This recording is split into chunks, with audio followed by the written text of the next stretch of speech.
Hi friends, welcome to Yashmita logs. ಎಲ್ಲರೂ ಹೇಗಿದ್ದೀರಾ, ಚೆನ್ನಾಗಿದ್ದೀರಾ ಅಂತ ಅಂದ್ಕೊಳ್ತಾ ಇದ್ದೀನಿ.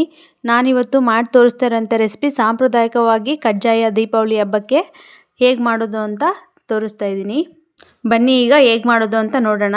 ನಾನಿಲ್ಲಿ ನೈಟಲ್ಲಿ ಒಂದು ಬೌಲ್ ಅಕ್ಕಿನ ನೀರಲ್ಲಿ ನೆನೆಸಿಟ್ಟಿದ್ದೆ. ಅದನ್ನು ಮಾರ್ನಿಂಗ್ ತೆಗೆದುಬಿಟ್ಟು ಒಂದು 2-3 ಅವರ್ಸ್ ಈ ಥರ ಒಣಗಾಕಿದ್ದೆ. ಇವಾಗ ನೋಡಿ ಡ್ರೈ ಆಗಿದೆ, ನೀರಂಶ ಎಲ್ಲ ಹೋಗಿರಬೇಕು ಅಷ್ಟೇ.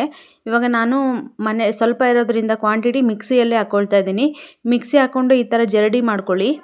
ಈಗ ಪಾಕಕ್ಕೆ ಬೇಕಾಗಿರೋವಂಥ ಇಂಗ್ರೀಡಿಯೆಂಟ್ಸ್ ನೋಡ್ಕೊಳ್ಳೋಣ. 1 ಬೌಲು ಅಕ್ಕಿ ಹಿಟ್ಟು ತೊಗೊಂಡಿದ್ದೀನಿ, ಹಾಗೆ 1/4 ಬೌಲಷ್ಟು ಬೆಲ್ಲ ತೊಗೊಂಡಿದ್ದೀನಿ, ಹಾಗೆ ಒಂದು 5 ಸ್ಪೂನು ಕೊಬ್ಬರಿ, ಗಸಗಸೆ, ಏಲಕ್ಕಿ ಮತ್ತು ಎಳ್ಳು ತೊಗೊಂಡಿದ್ದೀನಿ. ನಾನೀಗ ಒಂದು ಪಾತ್ರೆಯಲ್ಲಿ ಬೆಲ್ಲ ಹಾಕ್ಕೊಂಡಿದ್ದೀನಿ. ಅದೇ ಬೌಲಲ್ಲಿ 1/4 ಕಪ್ ಆಗೋಷ್ಟು ನೀರು ಹಾಕ್ಕೊಳ್ತಾ ಇದ್ದೀನಿ. ಬೆಲ್ಲ ಎಲ್ಲ ಕರಗೋವರೆಗೂ ನಾವು ಮಿಕ್ಸ್ ಮಾಡಿಕೊಂಡು ಕಾಯಿಸ್ಕೊಳ್ಳೋಣ. ಇದು ಕಾಯೋ ಅಷ್ಟರಲ್ಲಿ ಇವಾಗ ಎಳ್ಳು ಮತ್ತು ಗಸಗಸೆನ ಹುರ್ಕೊಳ್ಳೋಣ. ಒಂದು ಬಾಣಲಿಯಲ್ಲಿ ಇವಾಗ ಎಳ್ಳು ಹಾಕ್ಕೊಂಡು ಹುರ್ಕೊಳ್ತಾ ಇದ್ದೀನಿ. ಎಳ್ಳು ಚಟಪಟ ಅಂತ ಸಿಡಿದ ನಂತರ ಲಾಸ್ಟಲ್ಲಿ ಗಸಗಸೆ ಹಾಕ್ಕೊಳ್ಳೋಣ. ಮಿಕ್ಸ್ ಮಾಡಬೇಕು, ಹಾಗೆ ಬಿಡಬಾರ್ದು. ಹಾಗೆ ಬಿಟ್ಟರೆ ಏನಾಗುತ್ತೆ ಅಂದರೆ ಗಸಗಸೆ ಎಲ್ಲ ಸೀದೋಗ್ಬಿಡುತ್ತೆ. ಒಂದು ಪಾತ್ರೆಯಲ್ಲಿ ಬೆಲ್ಲ ಮತ್ತು ನೀರು ಹಾಕ್ಬಿಟ್ಟು ಕಾಯೋದಕ್ಕೆ ಇಟ್ಟಿದ್ನಲ್ವ, ಬೆಲ್ಲ ಪೂರ್ತಿಯಾಗಿ ಕರಗಿದೆ. ಇವಾಗ ಅದನ್ನು ಒಂದು ಬಾಣಲಿಯಲ್ಲಿ ಸೋದಿಸ್ಕೊಳ್ಳೋಣ. ಎಷ್ಟೇ ಚೆನ್ನಾಗಿರೋ ಬೆಲ್ಲ ತೊಗೊಂಡ್ರು ಅದರಲ್ಲಿ ಚಿಕ್ಕದಾಗಿರೋವಂಥ ಕಡ್ಡಿ ಮತ್ತು ಮಣ್ಣು ಆ ಥರದ್ದೆಲ್ಲ ಇರುತ್ತೆ. ಹಾಗಾಗಿ ಸೋದಿಸ್ಕೊಳ್ಳಲೇಬೇಕು. ಸೋದಿಸ್ಕೊಳ್ಳಿಲ್ಲ ಅಂದರೆ ತಿನ್ನುವಾಗ ಬಾಯಿಗೆಲ್ಲ ಸಿಗ್ತಾ ಇರುತ್ತೆ. ಇದನ್ನು ಸ್ಟವಲ್ಲೇ ಇಟ್ಕೊಂಡು ಸೋದಿಸ್ಕೊಳ್ಳಿ. ಲೋ ಫ್ಲೇಮ್ ಮಾಡ್ಕೊಂಡು ಸೋದಿಸ್ಕೊಳ್ಳಿ, ಯಾಕಂದರೆ ಹೈ ಫ್ಲೇಮ್ ಇಟ್ಕೊಂಡ್ರೆ ಬೇಗ ಕುದಿ ಬಂದುಬಿಡುತ್ತೆ. ಕುದಿ ಬಂದಾಗ ಏನಾಗುತ್ತೆ ಅಂದರೆ ಕೈಯೆಲ್ಲ ಬಿಸಿ ಬಿಸಿ ತಾಗುತ್ತೆ. ಅದಕ್ಕೋಸ್ಕರನೇ ಲೋ ಫ್ಲೇಮಲ್ಲಿ ಇಟ್ಕೊಂಡು ಕಾಯಿಸ್ಕೊಳ್ಳಿ. ಹಾಗೆ ಮಿಕ್ಸ್ ಮಾಡ್ಕೊಳ್ಳಿ ಚೆನ್ನಾಗೆ. ನೋಡಿ ಇನ್ನೂ ಪಾಕ ಬಂದಿಲ್ಲ, ಇನ್ನೂ ಸ್ವಲ್ಪ ಬರಬೇಕು. ನಾನು ಏಲಕ್ಕಿನ ಪುಡಿ ಮಾಡ್ಕೊಂಡು ಇಟ್ಕೊಂಡಿದ್ದೆ. ನಾನು ಇವಾಗ ಹುರಿದಿರೋ ಎಳ್ಳು ಮತ್ತು ಗಸಗಸೆ ಏಲಕ್ಕಿನ ಎಲ್ಲದನ್ನು ಮಿಕ್ಸ್ ಮಾಡ್ಕೊಳ್ತಾ ಇದ್ದೀನಿ. ಇವಾಗ ನೋಡಿ ಏಲಕ್ಕಿ ಹಾಕ್ಕೊಳ್ತಾ ಇದ್ದೀನಿ. ಚೆನ್ನಾಗಿ ಮಿಕ್ಸ್ ಮಾಡ್ಕೊಳ್ಳಿ. ಹಾಕ್ಕೊಂಡ ತಕ್ಷಣವೇ ಮಿಕ್ಸ್ ಮಾಡೋದನ್ನು ನಿಲ್ಲಿಸಬೇಡಿ, ಮಿಕ್ಸ್ ಮಾಡ್ತಾನೆ ಇರಿ. ಇವಾಗ ಎಳ್ಳು ಮತ್ತು ಗಸಗಸೆನ ಹಾಕ್ಕೊಳ್ತಾ ಇದ್ದೀನಿ.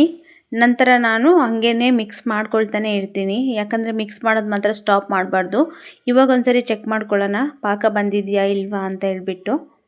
ಇದೀಗ ಪಾಕ ಬಂದಿದೆ. ನಾನು ಇನ್ನೊಂದು 5 ಮಿನಿಟ್ಸ್ ಕಾಯಿಸ್ಕೊಂಡ್ಬಿಟ್ಟು ಅಕ್ಕಿ ಹಿಟ್ಟು ಹಾಕ್ಕೊಳ್ತಾ ಇದ್ದೀನಿ. ಇವಾಗ ಯಾಕಂದರೆ ಲೇಟ್ ಮಾಡಿದ್ರೆ ಏನಾಗುತ್ತೆ ಅಂದರೆ ಪಾಕ ತುಂಬ ಗಟ್ಟಿಯಾಗಿಬಿಟ್ರೆ ಕಜ್ಜಾಯ ತುಂಬ ಗಟ್ಟಿಯಾಗಿಬಿಡುತ್ತೆ, ಅಷ್ಟು ಚೆನ್ನಾಗಿ ಆಗಲ್ಲ. ಹಾಗಾಗಿ ಇದು ಮೀಡಿಯಮ್ ಅದಕ್ಕೆ ಇರಬೇಕು. ಸ್ವಲ್ಪ ಅಕ್ಕಿ ಹಿಟ್ಟನ್ನ ಹಾಕ್ಕೊಳ್ತಾ ಮಿಕ್ಸ್ ಮಾಡ್ಕೊಬೇಕು. ತುಂಬ ಒಂದು ಬಟ್ಟೆ ಇಟ್ಕೊಂಡು ಫಾಸ್ಟಾಗಿ ಮಿಕ್ಸ್ ಮಾಡ್ಕೊಳ್ಳಿ. ಯಾರಾದರೂ ಇದ್ದರೆ ಹೆಲ್ಪ್ ತೊಗೊಳ್ಳಿ. ನಾನು ಕೂಡ ಇಲ್ಲಿ ಹೆಲ್ಪ್ ತೊಗೊಳ್ತಾ ಇದ್ದೀನಿ ನನ್ನ ಕೋ ಸಿಸ್ಟರ್ ಹತ್ರ. ಇದು ಮಿಕ್ಸ್ ಮಾಡೋ ಟೈಮಲ್ಲಿ ಯಾರಾದರೂ ಹೆಲ್ಪ್ ಮಾಡಲೇಬೇಕಾಗತ್ತೆ. ನಿಮ್ಮ ಮನೇಲಿ ಯಾರು ಇರ್ತಾರೋ ಅವ್ರ ಜೊತೆ ಹೆಲ್ಪ್ ತೊಗೊಳ್ಳಿ. ಒಬ್ಬರು ಹಿಟ್ಟು ಹಾಕ್ಕೊಳ್ತಾ ಇರಬೇಕು, ಒಬ್ಬರು ಚೆನ್ನಾಗಿ ಗಂಟಿಲ್ದೇ ಮಿಕ್ಸ್ ಮಾಡಬೇಕು ಫಾಸ್ಟಾಗಿ. ಸ್ಲೋ ಆಗಿ ಏನಾದರೂ ಮಾಡೋಕ್ಕೋದ್ರೆ ಏನಾಗುತ್ತೆ ಅಂದರೆ ಗಂಟು ಆಗಿಬಿಡುತ್ತೆ. ಆಮೇಲೆ ಅದನ್ನು ಗಂಟನ್ನ ಸರಿ ಮಾಡೋಕ್ಕೆ ಆಗೋದಿಲ್ಲ. ಹಾಗಾಗಿ ನಿಮಗೆ ಎಷ್ಟು ಫಾಸ್ಟಾಗಿ ಮಿಕ್ಸ್ ಮಾಡೋಕ್ಕಾಗುತ್ತೋ ಅಷ್ಟು ಫಾಸ್ಟಾಗಿ ಮಿಕ್ಸ್ ಮಾಡ್ಕೊಳ್ಳಿ. ಒಂದು ಚೆನ್ನಾಗಿರೋ ಬಟ್ಟೆ ನೋಡಿಬಿಟ್ಟು ತೊಗೊಳ್ಳಿ ಇಟ್ಕೊಳ್ಳೋಕ್ಕೆ ಪಾತ್ರೆನ. ಇಲ್ಲ ಅಂತಂದರೆ ಇಟ್ಕೊಳ್ಳೋಕ್ಕೆ ಮತ್ತು ಆ ಟೈಮಲ್ಲಿ ಏನು ಮಾಡೋಕ್ಕಾಗಲ್ಲ.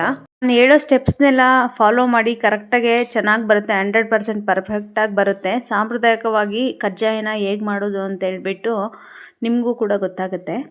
ನೋಡಿ ಎಷ್ಟು ಚೆನ್ನಾಗಿ ಬಂದಿದೆ. ಮೀಡಿಯಮ್ ಫ್ಲೇಮಲ್ಲೇ ಇಟ್ಕೊಂಡು ಮಿಕ್ಸ್ ಮಾಡ್ತಾನೆ ಇರಿ. ಸ್ವಲ್ಪ ಟೈಮ್ ಮಿಕ್ಸ್ ಮಾಡಿ, ಯಾಕಂದರೆ ಅದು ಚೆನ್ನಾಗಿ ಬೇಯಬೇಕಲ್ವಾ, ಅದಕ್ಕೋಸ್ಕರ. ದೀಪಾವಳಿ ಬೆಳಕಿನ ಹಬ್ಬ.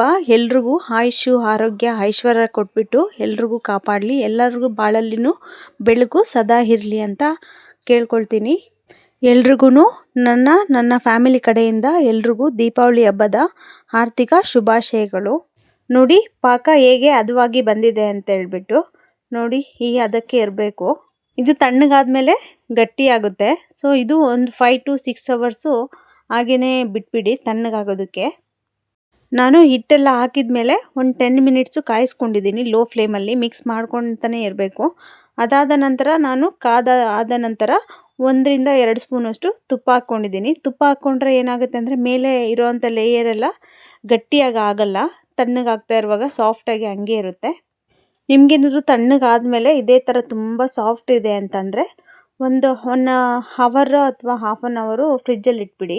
ಬಿಸಿ ಇರುವಾಗ ಫ್ರಿಜ್ಜಲ್ಲಿ ಇಡೋಕೆ ಹೋಗ್ಬೇಡಿ, ತಣ್ಣಗಾದ್ಮೇಲೆ ಫ್ರಿಜ್ಜಲ್ಲಿ ಇಡಿ. ಇವಾಗ ನೋಡಿ ತಟ್ಕೊಳ್ತಾ ಇದ್ದೀನಿ. ನಾನು ಎಣ್ಣೆ ಚೆನ್ನಾಗಿ ಕಾಯೋದಕ್ಕೆ ಮುಂಚೆನೇ ಇಟ್ಟಿದ್ದೆ. ಇವಾಗ ಎಣ್ಣೆ ಕಾದಿದೆ. ಇದನ್ನು ಕಜ್ಜಾಯನ ಹಾಕಿದ ಮೇಲೆ ಲೋ ಫ್ಲೇಮ್ ಇಟ್ಕೊಂಡು 2 ಬದಿನೂ ಬ್ರೌನ್ ಕಲರ್ ಬರೋವರೆಗೂ ಫ್ರೈ ಮಾಡಿ. ತುಂಬ ಚೆನ್ನಾಗಿ ಬರುತ್ತೆ, ಟೇಸ್ಟಿಯಾಗಿಯೂ ಇರುತ್ತೆ.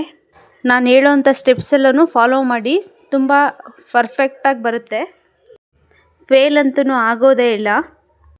ಎಲ್ಲ ಕಜ್ಜಾಯನೂ ಇದೇ ಥರನೇ ಫ್ರೈ ಮಾಡ್ಕೊಳ್ಳಿ. ನೋಡಿ ಇವಾಗ ಎಷ್ಟು ಚೆನ್ನಾಗಿ ಬಂದಿದೆ ಅಂತೇಳ್ಬಿಟ್ಟು ನಾನಿಲ್ಲಿ ಮೈದಾ ಹಿಟ್ಟಲ್ಲಿ ಕೂಡ ಮಾಡ್ಕೊಂಡಿದ್ದೀನಿ. ನಿಮಗೆ ಇಷ್ಟ ಇದ್ದರೆ ಹಾಗೇ ಮಾಡ್ಕೊಬೋದು, ಬೇಕು ಅಂದರೆ ಮೈದಾ ಹಿಟ್ಟಲ್ಲಿ ಕೂಡ ಮಾಡ್ಕೊಬೋದು. ಕೆಲವೊಬ್ಬರು ಮೈದಾ ಹಿಟ್ಟಲ್ಲಿ ಮಾಡ್ತಾರೆ, ಕೆಲವೊಬ್ಬರು ಹಾಗೇ ಮಾಡ್ತಾರೆ. ಸ್ಕಿಪ್ ಮಾಡ್ದೇ ಕೊನೆವರೆಗೂ ವಿಡಿಯೋ ನೋಡಿದ್ದಕ್ಕೆ ಎಲ್ರಿಗೂ ಧನ್ಯವಾದಗಳು. ಲೈಕ್ ಮಾಡಿ, ಶೇರ್ ಮಾಡಿ, ಕಮೆಂಟ್ ಮಾಡಿ, ಸಬ್ಸ್ಕ್ರೈಬ್ ಮಾಡೋದನ್ನು ಮರಿಬೇಡಿ. Thanks for watching.